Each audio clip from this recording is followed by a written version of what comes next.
इस निंदनीय और अशोभनीय घटना ने कुछ पलों के लिए हम सबको हतप्रभ कर दिया था, परंतु हर्ष की बात यह है कि इन अपराधियों की कुटिल प्रयास को बड़ी ही सूझबूझ के साथ असफल कर दिया।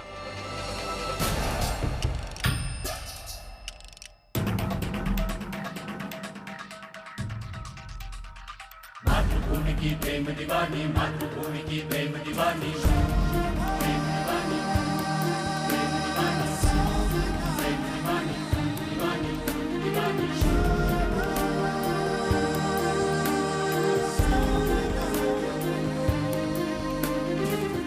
हमें आश्चर्य भी हो रहा है और गर्व भी कि अपराधियों के इस सुयोजित आक्रमण को पूर्ण रूप से विफल करने में इन छोटे छोटे बच्चों ने मुख्य भूमिका निभाई।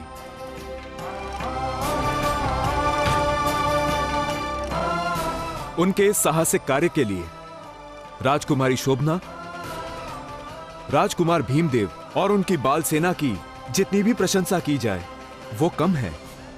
धन्य है राजकुमारी शोभना। यदि वो राजकुमार भीमदेव और अपनी सखियों को लेकर उन षड्यंत्रकारियों को घेर न लेती तो हमारे सैनिक उन्हें पकड़ने में कभी सफल नहीं हो पाते।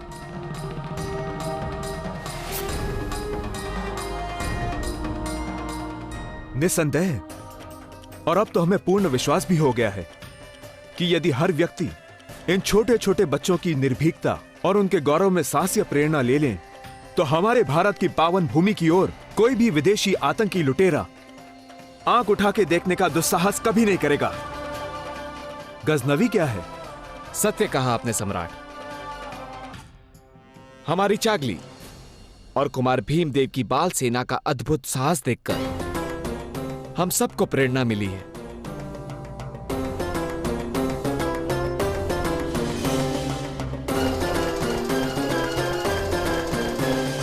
गुर्जर गौरव, सिर्फ प्रेरणा ही नहीं, हमें इन साहसी बच्चों को पुरस्कृत भी करना चाहिए।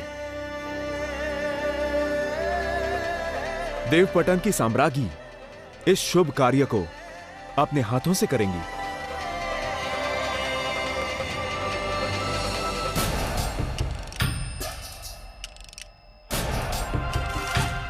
आइए राजकुमारी शोभना, महारानी से अपना पुरस्कार ग्रहण कीजिए।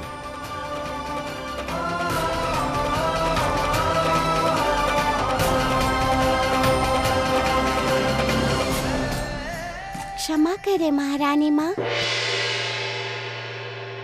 सबसे पहले पुरस्कार राजकुमार को मिलना चाहिए। उन्होंने हमारी बहुत सहायता की है। अगर वो ना होते तो अपराधी पकड़े नहीं जाते। आपकी बाल सेना के बिना हम व्यवस्थ हैं, इसलिए पहले राजकुमारी शोभना की बाल सेना को पुरस्कृत किया जाए।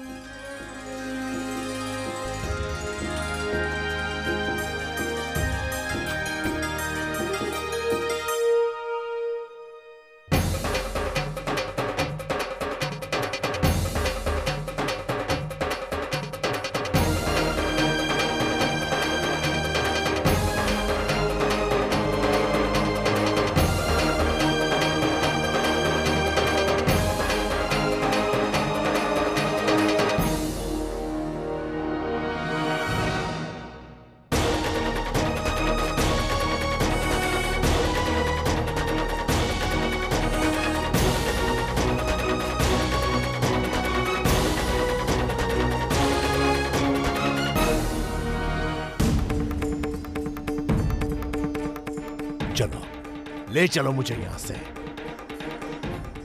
आ गई है अभागिन। रात दिन अब शगुनी से निकलेगा। चलो। अभागिन कहीं की।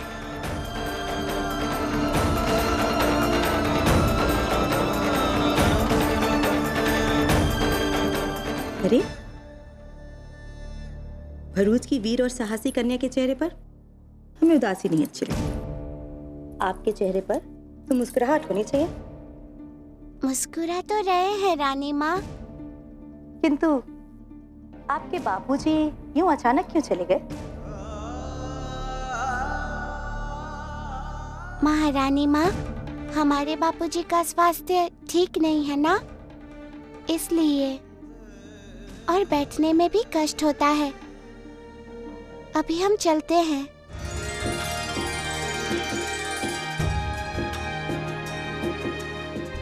सम्राट, हम आपको विश्वास दिलाते हैं कि हमारे भरूच में, हमारे ही राज्य की सीमा में आपकी रथ यात्रा पर जिस किसी ने हमला किया है, हम अवश्य ही उसे पकड़कर दंड देंगे। हमें आप पर पूर्ण विश्वास है गुर्जर गौरव, परंतु कौन हो सकता है वो आक्रमणकारी?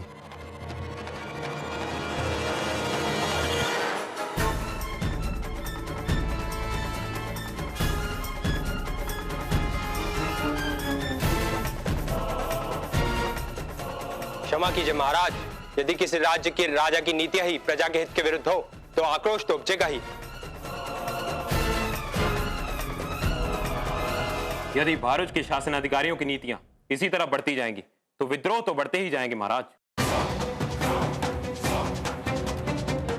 और ऐसे आक्रोश को मृत्यु दंड से नहीं दबाया जा सकता, और यदि यही स्थिति रही तो विद्रोह की बाढ़ पूरे राज्य का सर्वनाश। चुप रहिए आप सब।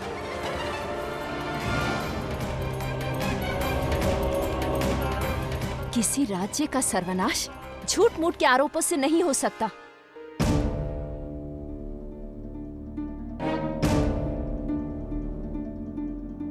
प्रजा राजा की संतान होती है, परंतु अगर वही प्रजा बिना किसी कारण विद्रोह पे उतर आई तो ये सहन नहीं होगा। क्षमा कीजिए महारानी जी, आप सच्चाई से केवल इसलिए मुंह मोड़ी हैं क्योंकि हमारे राजा आपके पति हैं।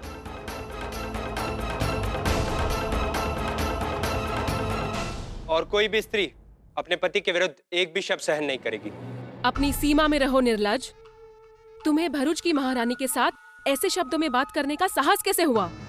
क्षमा कीजिए, चींटी भी दबने पर काट लेती है। हम लोग तो अपने राज्य अधिकारियों की नीतियों के विरुद्ध। इसका अर्थ ये हुआ कि तुम लोगों की दृष्टि में भरूच के राजा की नीति अब प्रजा के हित में नहीं है। भाभी श्री, कृपया आप शांत हो जाएं। विराजी,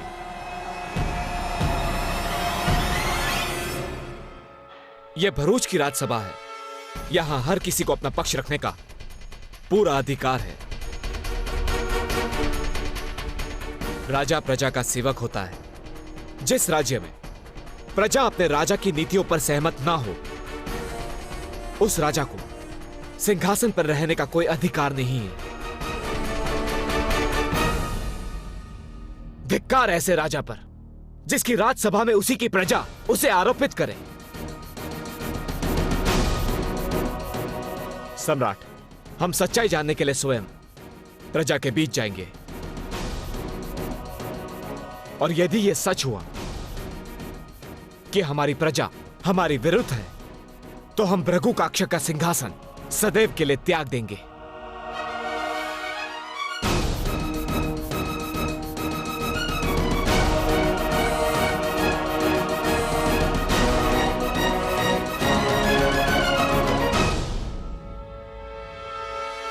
देवर जी, आप तो प्रभु काक्षा के महाराज हैं। आपके एक आदेश पर तो सारी प्रजा राज्यसभा में आने पर विवश हो जाएगी। आपको जाने की क्या आवश्यकता? भाभी श्री, हम प्रजा के हित के लिए इस सिंहासन पर आसन है, उनके अहित के लिए नहीं।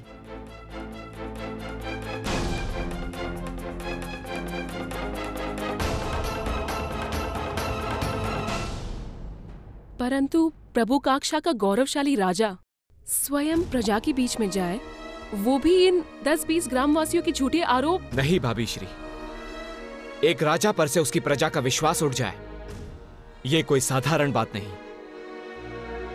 अवश्य हमारी प्रजा को हमारी नीतियां पसंद नहीं है। क्षमा कीजिए महाराज, हमें आज्ञा दीजिए।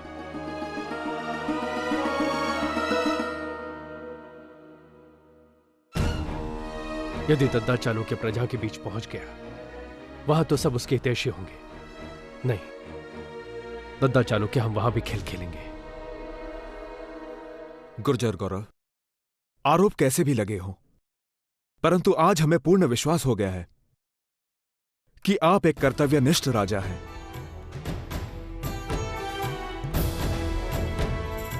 जाइए, हमारी शुभकामनाएं आपके साथ हैं।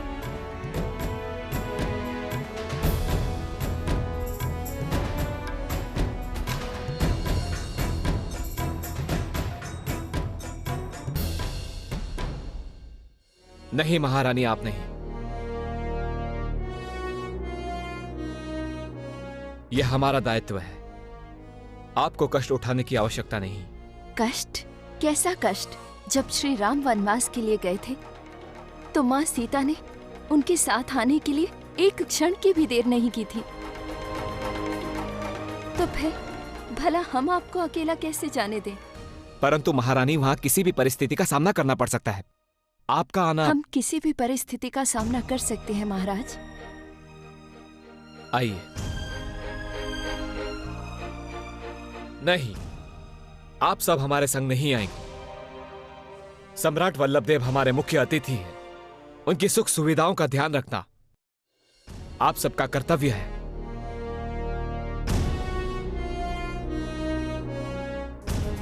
महामंत्री नीलकंठ जी, यदि महापंचायत और प्रजा का निर्णय हमारे विरुद्ध आया तो हम लौट कर नहीं आएंगे।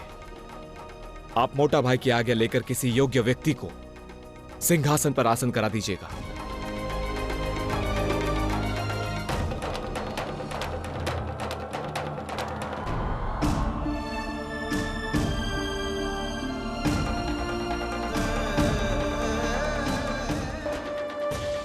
यदि दद्दा चालुक्य प्रजा के बीच पहुंच गया तो हमारी सारी मेहनत पर पानी फिर जाएगा।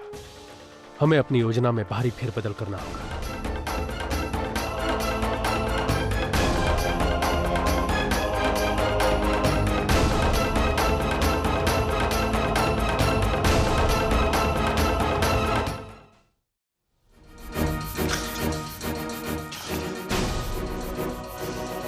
हमारे भरूच में, हमारे ही राज्य में, हमारे ही मुख्य अतिथि पर इतना बड़ा आक्रमण, और हम विवश होकर देखते रहे, कुछ नहीं कर पाए।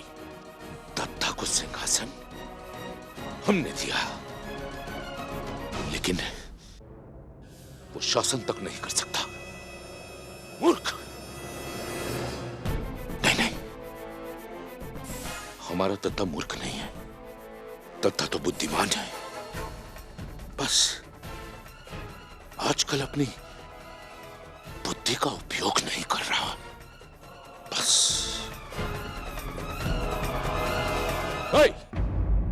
हमने यज्ञ दत्त जी को बुलाया था। जाओ जाकर देखो, अभी तक आए क्यों नहीं? जी महाराज। यज्ञ दत्त जी हमारे भरूच के वरिष्ठ मंत्री हैं। जय सोमनाथ। यज्ञ दत्त जी, ये बताइए कि राज्यसभा से हमारे चले जाने के बाद वहां क्या हुआ? उन आक्रमणकारियों का पता चला? बड़े महाराज, राज्यसभा में भरूच के सम्मानित नागरिक भी उपस्थित थे। हाँ, मालूम है। होना भी चाहिए।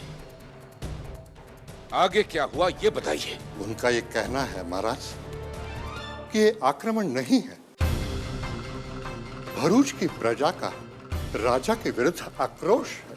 आक्रोश? ना ही आक्रोश था और ना ही विद्रोह। ये तो एक बहुत ही बड़ा षड्यंत्र है। भरूच के शासन के खिलाफ षड्यंत्र, हमारे छोटे भाई दत्ता के विरुद्ध षड्यंत्र। हाँ महाराज, इसी समस्या को सुलझाने के लिए महाराज दत्ता चालुक्य भरूच की महापंचायत। क्या दत्ता भरूच के महापंचायत में गया? हे सोमनाथ, क्या मैं मर गया था? अरे आज तक छोटी छोटी समस्याओं को लेकर वो हमेशा हमारे इस कक्ष में आता था, लेकिन इस बार पूछने तक नहीं आया हमसे कि उसे वहां जाना चाहिए या नहीं जाना चाहिए। अरे एक पल में बैठे बैठे किरीट यहां पर इस समस्या का हल निकाल सकता था। बुद्धिहीन है दत्ता। नहीं, हमारा भाई बुद्धिहीन नहीं है, भोला है। खुद अपने आप को उन षड्यंत्रकारियों के जाल में फंसाता जा रहा है।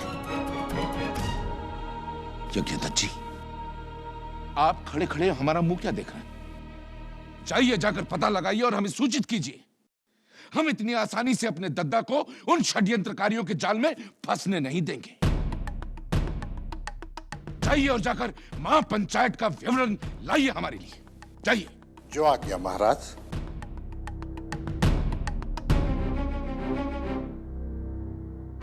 कितना भोला है हमारा दद्दा। समझता है कि तलवार का धर्मी है तो जग जीत लेगा, परंतु किरीट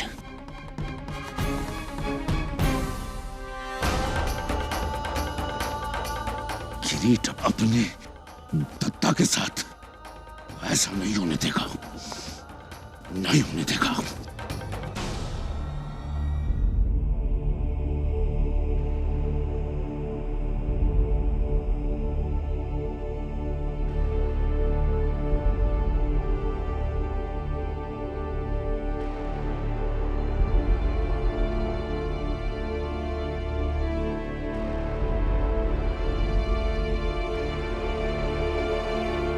कुमार भानुमान, आपकी योजना के अनुसार हमने प्रजाजनों के बीच अपने आदमी खड़े कर दिए हैं।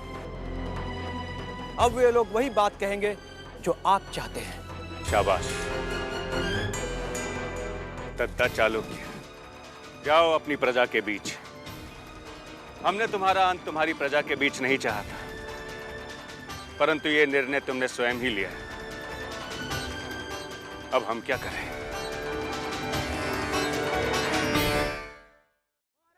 दादा चालुक्य की, महाराज दादा चालुक्य की, महाराज दादा चालुक्य की, महाराज दादा चालुक्य की, महाराज दादा चालुक्य की, महाराज दादा चालुक्य की, महाराज दादा चालुक्य की, महाराज दादा चालुक्य की, महाराज दादा चालुक्य की, महाराज दादा चालुक्य की।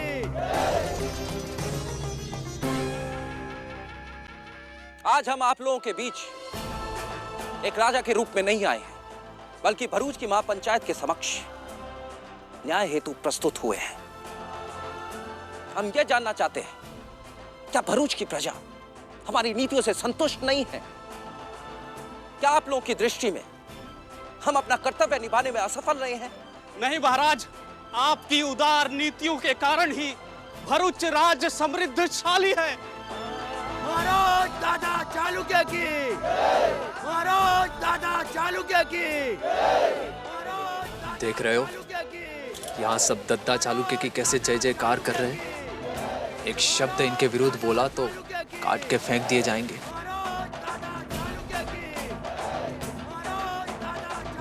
तुम ठीक कह रहे हो, चुप रहने में ही भलाई है। जिस राज्य में उसी के मुख्य अतिथि पर उसी की प्रजा के द्वारा आक्रमण किया जाए, उसका क्या अर्थ है? कि प्रजा अपने राजा की नीतियों से संतुष्ट नहीं है। क्या वो राजा सिंहासन पर आसीन होने योग्य है? हमारी ही राज्यसभा में हमारे ही मुख्य अतिथि के सामने हमारी नीतियों पर उंगलियां उठाकर हमारी प्रतिष्ठा ही धूमिल नहीं की गई, अपितु चेतावनी भी दी गई कि भरूच में विद्रोह हो सकता है। ऐसी स्थिति में हमें राज सिंहासन पर बने रहने का कोई अधिकार नहीं। हम अभी इसी वक्त राजपद त्यागने की घोषणा करते हैं।